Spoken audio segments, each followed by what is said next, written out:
are you guys doing? Have you all looked at the sum and substance of the entire budget? आपके जेब में कितना पैसा आया, कितना पैसा नहीं आया, क्या वित्त मंत्री ने आपको ज्यादा पैसा आपकी जेब में दे दिया?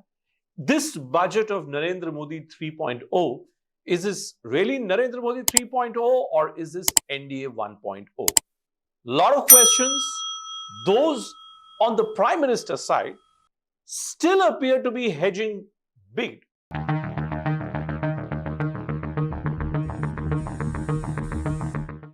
So, how are you doing now that the union budget is done and dusted?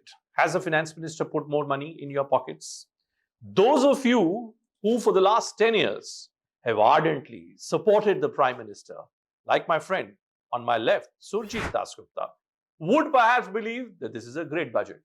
But those on my right, like my friend Sudeep Mukhia, who believe that this is a budget which is essentially slaying the middle classes, completely disagree with that proposition. In our next episode of Left versus Right, a critical look at what does Nirmala Sitharaman's record-breaking budget really break. So let's kick off with the first talking point. Bihar and Andhra Pradesh being given almost a special category status. Not necessarily special category, but almost special category. So special financial packages, expressways, sports facilities, new railway bridges. These are going, for the state of Bihar, a sum of 15,000 crores, along with proper banking institution support being offered to Chandrababu Naidu. We spoke to Mohandas Pai, and I just want to play this short clip of what does Mohandas Pai have to say about these two states being given what they have got. Giving money to Andhra Pradesh and Bihar is okay. Bihar needs more money. All of us should get the poorest state in the country. That's fine. But why couldn't you have announced that they'll give something to Chennai, approve their new rail service, metro, and give them some money, give something to Bangalore, give something to Hyderabad, give something to Kerala. They said we're giving a 70,000 crore port to Maharashtra. Bombay has got something, give something to Hyderabad, etc. Okay, Surjit, let me begin with you first. Mohandas Pai says, no problem if Bihar and Andhra are to be given this package, but why the stepmotherly treatment against the rest of the country? क्या पूरे देश को अब special category status दिया जाएगा, special financial packages दिए जाएंगे? No, this is, I think, only a statement that is not based on very highly educated, perspective. Because if you study the special status, first of all, Bihar and AP have not been given special status. It's a special package, and many might have. But money has been given. Money has been given, or being promised. Yes, yes, and. At least one of these two states also deserve it. I'll explain that later. But what I first want to come to is the fact that a few of northeastern states also enjoy special packages, always. And for a very long time, until the abolition of Article 370, even Jammu Kashmir got a special treatment. So off and on, different states have received special treatment. And the main thing why Andhra Pradesh deserves it is it was a much larger state, comprising what is now also Telangana. Hyderabad, the capital of Telangana, used to be capital of undivided Andhra Pradesh, and that huge revenue earner is now gone. It needs to build a new capital called Amravati. Tentatively, that is the project which Chandrababu Naidu could not complete in the last term. This term, he has to do it. And he has to go back to his state and tell the people, look, being in NDA, I have extracted something out of it. As far as Bihar is concerned, I think partly the history of political ideology of Bihar is to blame, because forever they have followed the path of Lohia and JP, and it has been proven across the world, whoever follows socialist economics is doomed. Soviet Union broke down, disintegrated. We saw what happened to the Warsaw Pact countries. Even a country like China, which is politically a communist state, had to adapt capitalism. If you don't adapt capitalism, you are doomed. And we saw that even in the UPA government. So is Narendra Modi today a socialist capitalist, a capitalist in the garb of a socialist, or a socialist in the garb of a capitalist? I would say that out of all the political options available to the people of India, Narendra Modi is the least socialist. Okay. And therefore the most capitalist, but otherwise he is not capitalist. I don't get this. Sudeep, Narendra Modi is the least socialist. I thought that Narendra Modi stood for free markets. Is this standing for free markets? First of all, let me go back to Bihar and Andhra Pradesh for a moment. That Surajit brought up. Look, boss, Bihar has not been given a special status despite being asked. They've been asking for it for a long time. Successive governments. There's a reason why this government has today opened its purse strings to Bihar. First, let's look at the political implication. You don't want to call it a special package. You don't want to call it special status. It is But not. you've given so much money. Now, whether you call it X, Y, or Z, you've given money. Fact of the matter is, you cannot afford to call it special status because there is an election coming up in Bihar. No, that is not a fact. No. I'll tell you why it's a fact. There is a election coming up in Bihar. BJP, which was supposed to have done much better in Bihar in the Lok Sabha elections, did not do as well as everybody expected. On the other hand, Nitish Kumar, who was not supposed to do so well, actually did much better than expected. Yeah. Right? They're equal right now, 12 and 12. What has that to do with I will tell you economics? what has got to do with it. Because when you go into the assembly election, Yes. and when Nitish Kumar can go and say, I have got you special status, what is BJP? So my question is, No, one second. whatever the political compulsion that is be, the whatever the political political compulsion be, is it bad economics? My answer is no. No, why? I will say giving any money to Bihar today is bad economics for the simple reason. I will tell you why. In the last 1 month, just 1 month, in the time between the election result of June 4th and today, find out how many roads and bridges have got washed away in Bihar. Brand new bridge which was built has been washed away in Bihar. So that's And that is the state you want to give more that money used to. to happen during Lalu Yadav also. No, but you want to give more money to a state. It might have happened during Lalu Yadav. Yeah. Lots of bad things happened during Lalu Yeah, Yadav. yeah. But nobody opened their purse strings because of political reasons for If Lalu you are Yadav. building a national highway, it is going from the central corpus, not from the state No. corpus. Again, this is It is the state machinery that is corrupt. No. This Not is a the myth. central machinery. First of all, this is a myth that No. the national highways built by the NHAI. State governments also contribute into national highways when it A percentage of it, a huge but they percentage, do not a not small maintain percentage. it. They do not maintain those roads. Irrespective. Fact of the matter And is, all these and- bridge collapses, road collapses have happened under the state administration. No, whatever. Here's the point. The money going to the state. But my friends on the left and the right, here's the point. Mohandas Pai, and the reason why I keep going back to Mohandas Pai is because Mr. Pai is one of the original supporters of Prime Minister Modi. Look at what he says. He says if you've given it to Bihar, which Sudeep may disagree with, but Mohandas Pai believes that it's a state which legitimately has a right on some special financial assistance. Question that needs to be raised is when Mohandas Pai says, why don't you give something similar to Karnataka? Maybe you require something similar for the state of Rajasthan. Is there merit in this? Is there merit in this argument that if you have to give money, are you only going to give money to those states whose political support you're dependent on, Surajit? I think that is being a bit duplicitous, if I may use that harsh word, because when the Siddaramaiah government approached the Narendra Modi government for extra grant of money, Mohandas Pai did not support him, because at that point of time, politically, he was positioned in a different camp.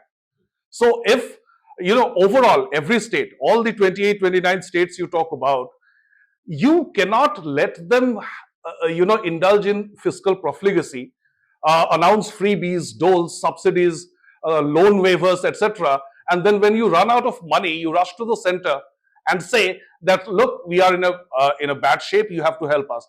That is not what has happened with Bihar and Andhra Pradesh.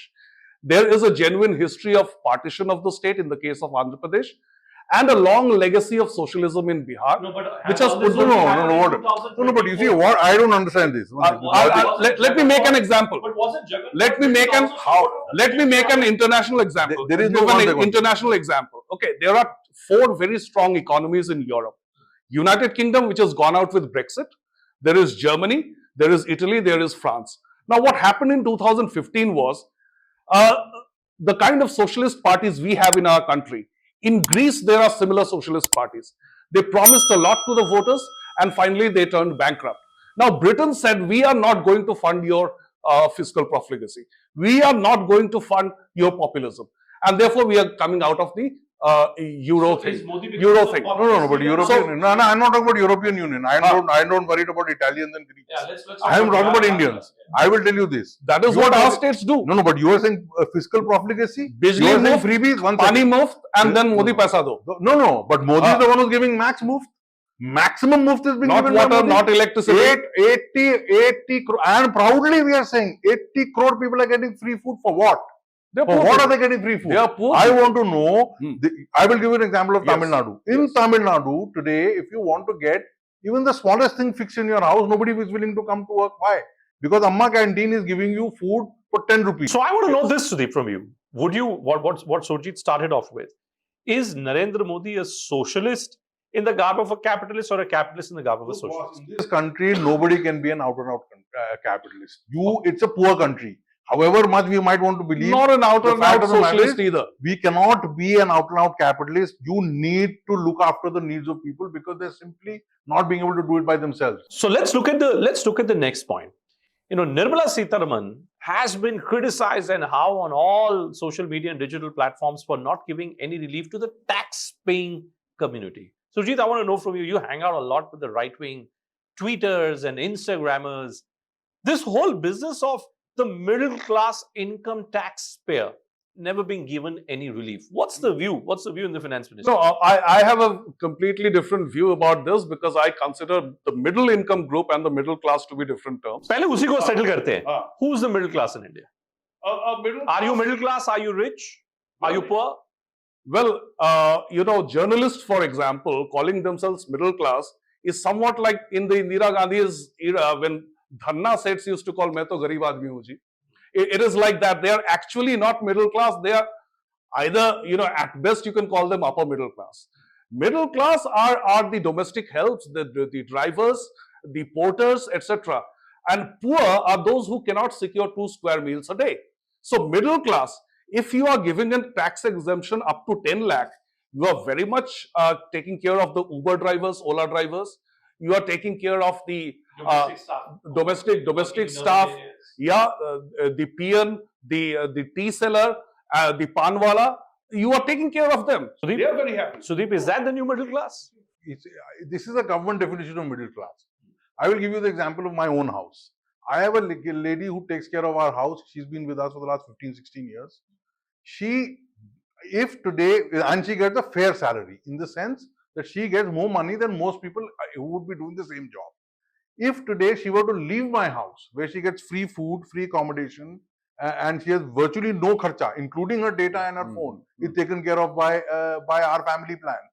If she were to move away from there tomorrow and rent a small house for herself and feed herself, she won't be able to do it. She'll be able to do it in West Bengal. No. She must be having a house back there. No. She's from Odisha. Okay. She has a house in Odisha. Her daughter stays in Odisha. Okay. I have seen her from the time she came.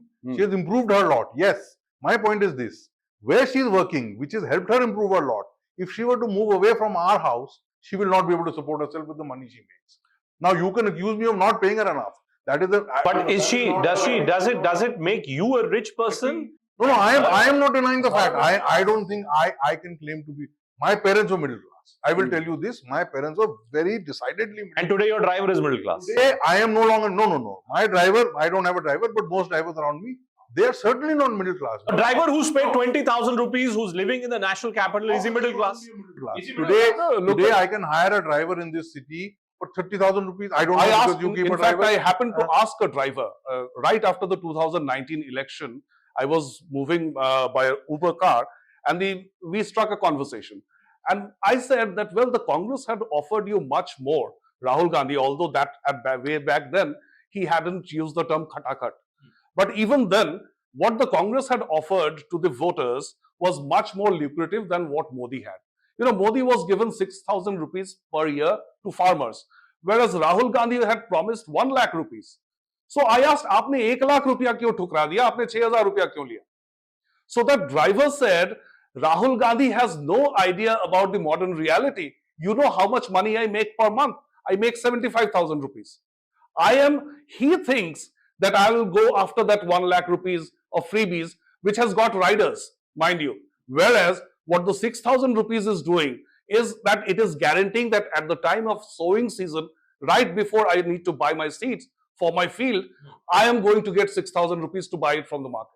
So that is a very fixed thing, and 1 lakh rupees is a very vague thing. So the definition of middle class has changed completely. Uber drivers and Ola drivers actually pay 75,000 rupees, Sudeep? No, I don't know about Ola. I can tell you this. Uber and Ola drivers have facing a very, very tough 2019. They might not be. Today, they are facing a very, very difficult time because of the rules also being changed and so on and so forth. point is not whether it's an Ola driver or an Uber driver. Hmm. My point is very simple. You cannot go by a government-defined thing of being middle class. Today, technically, the lady who works in my house, technically, she should be paying income tax. But all these Twitter She should be handles, income tax. but all these Twitter handles that I see, Rishi Bagdi or this other guy who calls himself Mumbai Cha Don, and we'll put these tweets up. You look at their tweets. If you go through a sequence of these tweets which are coming up, you will see that a very concerted attempt is being made to do exactly what Surajit is saying. Redefine the middle class, redefine the poor class, redefine the rich class. So my point is this, Surajit, what you are telling us is that conviction. When the finance minister says that a lot of thought has gone into the budget and all asset classes have to be taxed equally, is this the basis from where this entire premise is being created, that you need to redefine all classes? Well, that is a part of it, because in GST there is another point. If you're talking about consumption taxes, take for example, if you have a little thing like a toothbrush or a toothpaste, or let's say a Mercedes car. Even a Mercedes car on the whole may cost you 55 lakhs to 1 crore, but it also has nut bolts. It has got screws. It has got things that ancillary industries produce. And therefore, if you do not look at the entire package with the same gaze, then you will end up making certain things so expensive no one is going to buy them. So therefore, if there is a certain slab, I of course think that these 5 slabs from 5 to 28% are a bit uneven. They should be reduced in number, and nothing should go up to 28%. Maybe maximum at 18% we must stop. No, but you see, I don't know now. One second. How? You see, what has happened with this? Why is the middle class angry today? Yes. The main focus of its anger, forget income tax. They've not got any relief. The media played up the fact that there's going to be relief. This whole business of removing indexation. You see, what's happened is, in India, you save up money, you save up gold, you keep your land for an emergency situation.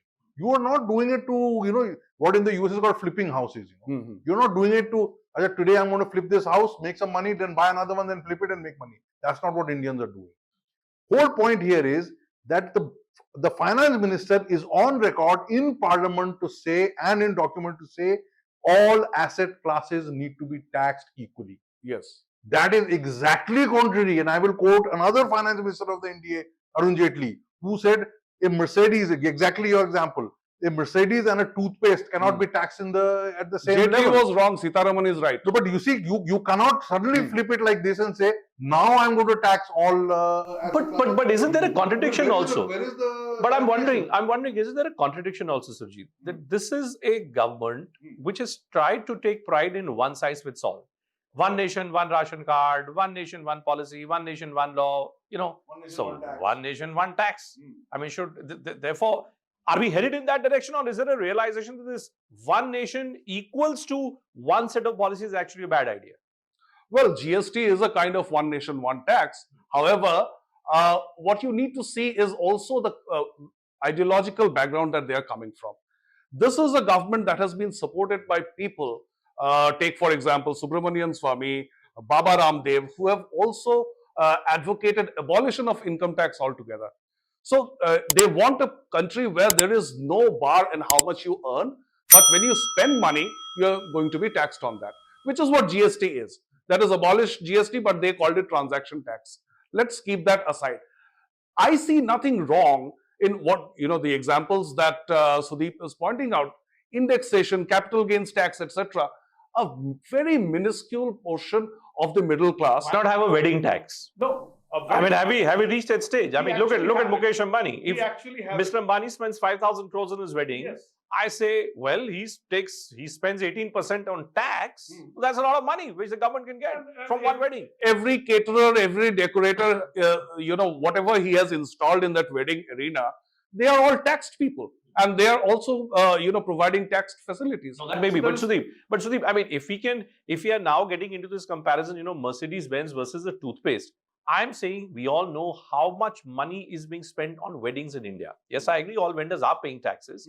But have we reached that stage where you say that if you're going to spend overall more than a certain sum, then you've got to give a certain amount of tax? Is that possible, Sudeep? No, it might be possible. See, point is not, I think, look, for whatever criticism, If there is a genuine movement towards simplifying taxes, nobody is going to oppose it. But there is no real genuine movement. What is that movement? One day you say, I'm going to have one nation, one tax. The whole BJP is out celebrating on the street. All Godi media is playing that, saying that, look, there is one nation, one tax. Next day when you read in the paper, there are actually 6 slabs. What's the point of having 6 slabs? You won't got it one nation, one tax. Then 6-7 years down the line, you suddenly turn around and say all asset class must be taxed in the same way. If you want to tax all asset classes in exactly the same way, then why can't you simplify GST? Bhupen, your example of weddings has also reminded me of your interview with Mohandas Pai, where he says that EMIs have gone up. How are these two things similar? You spend more than your means and then complain the government is not helping you. No, but why? What Mohandas Pai said, but EMI has got nothing to do with that. EMI are not controlled by what I buy. We are talking about extravagant living. No, that's a different issue. No, if Bhupen is talking about Mukesh Ambani's arrangement for wedding and Mohandas Pai is talking about high EMI, has nothing to do with they each other. are both examples of extravagant living. That is Why voodoo has economics. the EMIs shot up? That is voodoo economics. जिसकी 2 BHK की but why? 5 BHK की I want to live in a 3 BHK. Every day I'm told by the Then don't call yourself a middle class. Why every you are day? rich. You are rich, then you are not middle class. Every bhashan, the Prime Minister says India is aspirational, India is this, I want to encourage. He also says गरीब आदमी, गरीब आदमी, गरीब आदमी. He wants to make गरीब आदमी. आज भी बोला है. He says मैं दलितों के लिए काम करता हूँ, मैं OBC पिछड़ों के लिए काम करता हूँ. And yesterday, new middle class. What is the new middle class? He takes everybody along. He takes everybody along. All classes along. There is no new. No, I should not have any aspiration to move to a 3 BHK house. No, you have. But you should have. Don't call yourself middle class. No, but don't call yourself whether middle I call class. myself middle class, you are rich. It's not about me. It's about the guy who lives in a 2 BHK and wants to move to a 3 BHK. He is moving from the middle class to richness. Their EMI has got nothing to do with anything. Well, the last point I want to focus on, in the context of this debate, is whether or not this view, which was once echoed at one point of time by several right-wing pro-BJP economists, so to say, was that let's move to a scenario where the entire income tax can be abolished. Now, the BJP was at 282, the BJP was at 303. Did it really do enough to deal with the question of income tax? Sujit, I mean, is that a fair expectation today that we'll come up with some new brainwave to provide some relief to the middle classes? No, I find not only during the last 10 years of Modi's prime ministership, but also 13 years of Gujarat's CM, he is not, a doctrinaire capitalist who would just say that everything would be private, there will be no subsidy at all. So he does support the have-nots. So in doing so, he also sometimes ends up distributing what he calls revdi. But then he does not ever say that you have availed of this service and that service is now going to be free. He never does that. So his revdi is of a different kind. Jan Dhan Yojana, Prime Minister Awas Yojana, all Ayushman Bharat, etc. He wouldn't say, अच्छा बिजली आपने खर्च किया लेकिन आपको पैसे नहीं देने पड़ेंगे. पानी पी लिया लेकिन पानी का पैसा नहीं देना पड़ेगा. That's not what he does. Which Arvind Kejriwal does, which Jayalalitha did with Amma Canteen, etc. There is a similar package in Karnataka also. Now, the point is that if you are talking about what the right wing is saying about Modi, I think the defense that we see on Twitter is quite valid. It's quite valid. I do not. I wonder whether right wing now, Sudeep, is moving towards left wing. How is the? No. One second. Let's be very clear, and I'm saying this with a great deal of thought and understanding. We have never seen a more leftist government than the BJP. Okay, never. In this NDA, as a leftist, this you support them. This government, no. You see, it is leftism. It is leftism by in disguise. If you want to be left, be left. No, why can't you be left? Okay, what are you doing? You are basically creating. You are giving revdi after what it's easy to call somebody else's revdi. I will give you the logic of two logic. I will give you. Is metro, which is subsidized for everybody, not just for middle class or lower middle, everybody, even I use the metro, is subsidized for me. Why is it subsidized? Why is it a great idea to give women free? It is encouraging development. I will tell you. It's encouraging economic development. One second. There is a social cost to everything. Okay. When a government does it, right? Okay. And this is not some voodoo economics, from some random thing. There is a social cost. You subsidize it because you know if I'm going to make metros cheaper, fewer people are going to use cars, right? Whether they do or not is a separate issue. That's a good thing. Women being allowed free travel. I have seen the difference in my own household. Women being allowed free rides on DTC buses has revolutionized the lives of working women, lower class working women in this country. So let me put it very bluntly. I asked Mohandas Pai this question: how many marks would he really give to Nirmala Sitharaman on a scale of 10 in this budget? He gave me two answers. He said, as an economist, as a nationalist, 9.5. But as a representative of the middle classes, I would give 6 to 6.5. Is that something you'd agree with, Surajit? I think that way he is quite right. But What would be your mark? 8. 8 out of 10. 8 out of 10. Is that being too charitable, Sudeep? No, 1 second. First, I want to challenge this whole business of being nationalist. I mean, if you're being nationalist and saying 9.5, but realistically you're giving 6.5, then either your nationalism is fake or your realism is fake. One of the two is fake. When one of the two is fake. When You you cannot are say I'm a nationalist. when you are being selfish, then you say it is No, but 6.5 because of my class. See, this is why, Bhupen, I was saying that middle It's a class and middle complete income fake. group are not the same thing. The complete See, fake. middle income group, when Mohandas Pai talks about 6.5 out of 10, he is thinking like a middle income group. He is not a middle income group, boss. He is one of the richest people in this What is country. middle class? He is one of the richest What is people in this country. Middle class is a kind of consciousness. The No, freedom fighters forget were our consciousness. first middle class. You know, middle class are activists, middle class are poets, singers, authors, thinkers. No, but They are poor middle people class. are also thinkers. That may authors, not No, but- necessarily be linked to how much money he is No, no, making. no. Okay. So you're talking about something else. Middle class people, poor people. I know so many poor people. Well, great actors, between this debate of middle class, the rich class, the poor class, there is one class which matters the most, and that is the class of you people, the opinion makers, those who are the real targets of any government, for any finance ministry. What have you thought of this conversation? Do log on to the squirrels.in. You can subscribe our Twitter platform. You can visit us on our YouTube page or on our Instagram page, and you can tell us, what do you think? Who's the middle class? Who's the real right wing? Who's the left wing? Who's a real nationalist? Who's a fake nationalist? We'd love to hear from you. Thank you so much for watching this episode.